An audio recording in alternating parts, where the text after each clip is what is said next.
Our next speaker is Dr. Basir, who will talk to us on if LV failure drives it all, Impella 5.5 for cardiogenic shock. Dr. Basir. Good morning. Thank you for allowing me to be here. Thanks particularly to Marwan, Dr. Carr, for giving me the opportunity. I really sincerely appreciate it. And really always happy to be at a dedicated shock meeting. And we've really come a tremendous way over the course of the last 10 plus years within this field.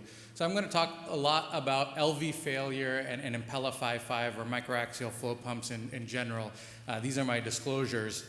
So I'm going to really talk about why LV failure can be potentially worse than RV failure, why microaxial flow pumps win over standard of care balloon pump and ECMO, and really share why Impella 5.5 is the best shock device that we actually have.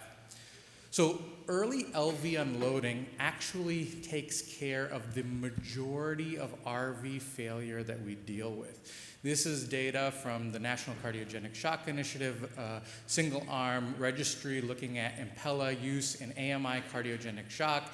And you can see that in NCSI, similar to the original shock trial, that about 30 to 40% of patients have biventricular failure.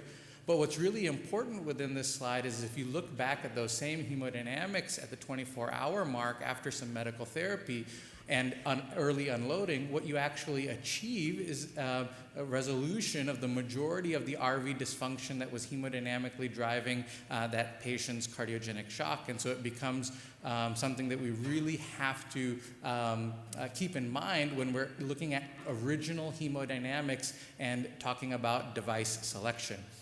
Now, my good friend Ryan Tedford has really made the world know about the right ventricle. And I don't disagree with him at all. The right ventricle is extremely important. But people die from LV failure much, much more than they die from RV failure. And so I know that it's the people's ventricles, but for everyone in the room who loves Ryan, like I do and have learned a lot from him, let us be realistic and realize that the majority of patients die from RV failure. Now, when we look at microaxial flow pumps compared to standard of care, it's really well laid out within the DanGer Shock trial, a randomized, well-done trial that randomized patients to standard of care versus an Impella CP in patients who presented with STEMI shock and did not have significant downtimes or out-of-hospital cardiac arrest. And what's really, really important is the bottom of this figure where patients who were treated less than 77 years of age derived a very, very significant benefit with an absolute reduction in mortality by 20%. And these are the hints that we had seen in observational studies such as the Cardiogenic Shock Initiative, but really DanGer Shock laid it out very nicely for us, that you only needed a number needed to treat of 5 patients to be able to save 1 life despite complications of acute kidney injury, hemolysis, limb ischemia that we're dealing with all of these hemodynamic support devices. And so it really is the new standard of care when it comes to STEMI and cardiogenic shock. Now, when we look at intra-aortic balloon pump, we can have lots of different debates and arguments. I'll be honest and say that the number one device I still put in personally as an interventional cardiologist at Henry Ford is an intra-aortic balloon pump. We have a very robust heart failure program that uses balloon pump. I don't think that we use it routinely, but we use it commonly in patients who can't tolerate dobutamine or become hypotensive on milrinone or potentially for listing and things like this. But the data is pretty clear. When we use it routinely in AMI cardiogenic shock, it likely doesn't have enough power to be able to improve outcomes. And when we use it more recently in the ALT-SHOCK 2 trial, which has its own long discussion that we can have, but the routine use was not associated with an improvement in outcomes. And so really the routine use of balloon pump in cardiogenic shock is really not present. Now, I am a user of ECMO. We have a cardiovascular inclusive ECMO program, but it's really important to realize the downstream consequences when we put patients on ECMO. There's a double-digit risk of acute limb ischemia and stroke. We're dealing with the loading of the ECMO system in and of itself, and the randomized control trial to date have all been negative when we're talking about patients who are being treated with cardiogenic shock. And so I think the guidelines actually did a very reasonable job in terms of guiding clinicians about what to do.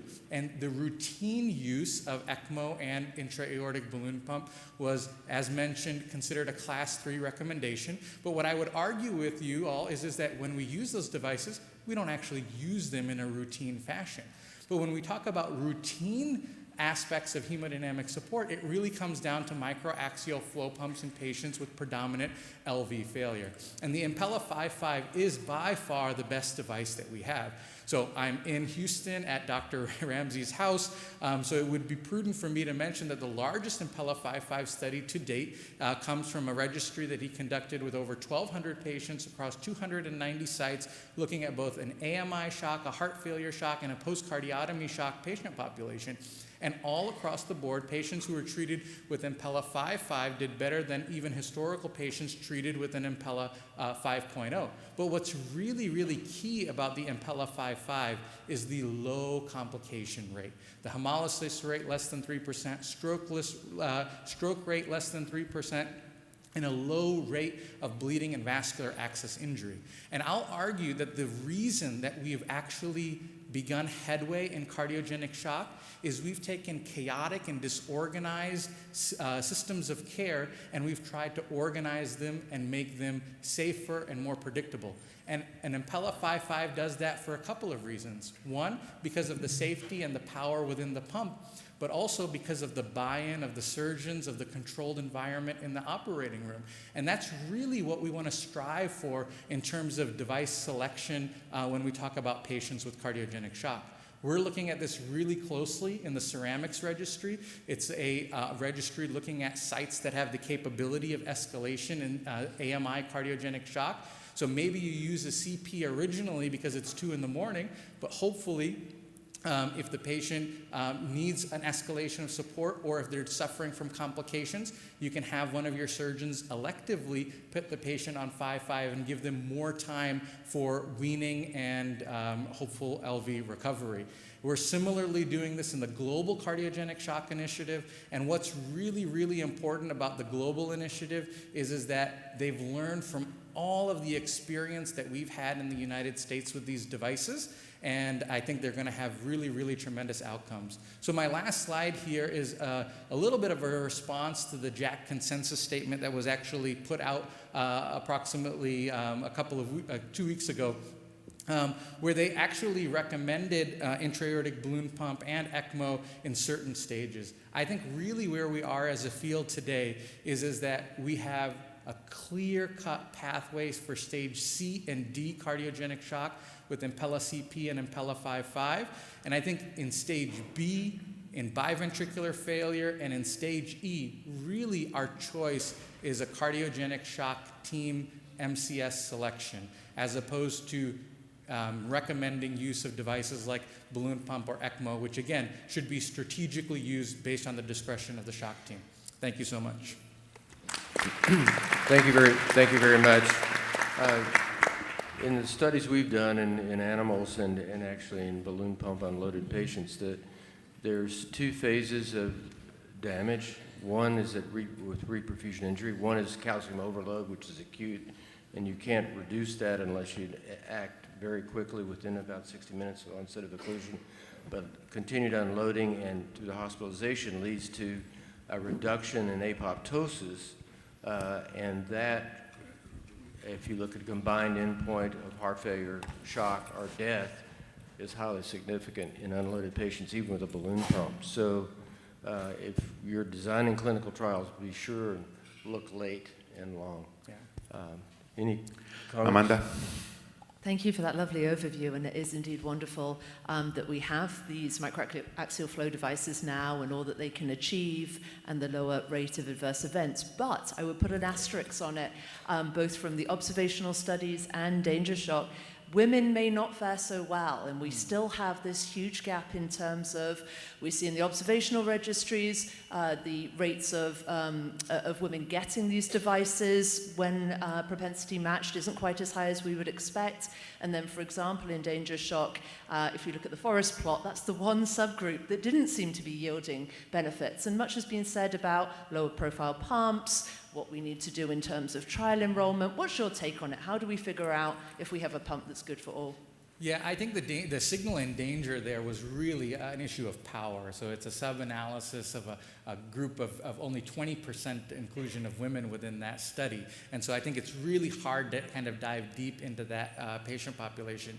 We know from observational studies that those who were ultimately treated, women who were treated with whether it's a Swan-Ganz catheter, early revascularization, or hemodynamic support devices, they do better than their counterparts who are untreated. And I think the real disparity that we have in terms of women is blowing off their symptoms and not treating them,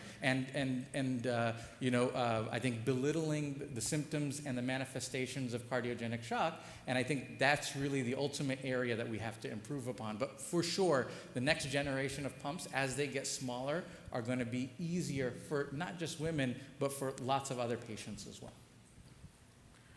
Barbara, great eloquent talk, and I'm glad you didn't throw the balloon from under the bus as a global thing.